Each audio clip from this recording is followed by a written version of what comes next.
চলতি টি-20 বিশ্বকাপের জন্য রেকর্ড অঙ্কের পুরস্কার অর্থ ঘোষণা করল আইসিসি। এবারের 20-20 বিশ্বকাপের পুরস্কারের জন্য 11.25 মিলিয়ন মার্কিন ডলার খরচ করা হবে ভারতীয় মুদ্রায়, যা 93 কোটি 50 লক্ষের বেশি। এবারের 20 বিশ্বকাপে ম্যাচ আয়োজনের দায়িত্ব পেয়েছে আমেরিকা ও ওয়েস্ট ইন্ডিজ। এই টুর্নামেন্টে প্রথমবার অংশ নিয়েছে 20টি দল।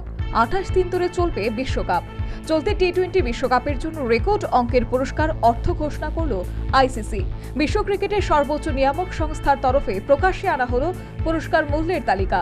এবারের 20 বিশ্বকাপের পুরস্কারের জন্য 11.25 মিলিয়ন মার্কিন ডলার খরচ করা হবে ভারতীয় মুদ্রায়, যা 93 কোটি 50 লক্ষেরও বেশি।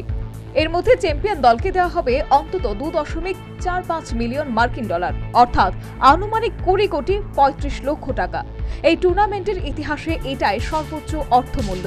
রানার্স আপ দল পাবে 1.28 মিলিয়ন ডলার, আনুমানিক 10 কোটি 64 লক্ষ টাকা। এছাড়া সেমিফাইনালে পরাস্ত প্রতিটি দল বাড়ি নিয়ে যাবে প্রায় 6 কোটি 55 লক্ষ টাকা। টুর্নামেন্টের দ্বিতীয় স্থানে ওঠার দলগুলিকে পুরস্কার অর্থ হিসেবে দেওয়া হবে প্রায় 3 কোটি 18 লক্ষ টাকা। আর নবম থেকে দশম স্থানে শেষ করবে যে দলগুলি, তাদের প্রত্যেকে পেয়ে যাবে আনুমানিক 2 কোটি 5 লক্ষ টাকা। তবে এই টুর্নামেন্টের প্রথম 2 ম্যাচে মার্কিন মুলুকের স্টেডিয়ামকে বেশ উদাসীনী দেখিয়েছে। সেভাবে মাঠমুখী হননি সমর্থকরা। বিশ্বকাপ শুরুর আগে থেকেই জঙ্গি হামলার আতঙ্ক ছড়িয়েছে আমেরিকায়। তাও দর্শক কম হওয়ার অন্যতম কারণ বলে মনে করছেন বিশ্লেষকরা। তবে আয়োজকদের আশা, টুর্নামেন্ট করালেই আগ্রহ বাড়বে মানুষের। বাকিটা অবশ্য সময়ই বলবে।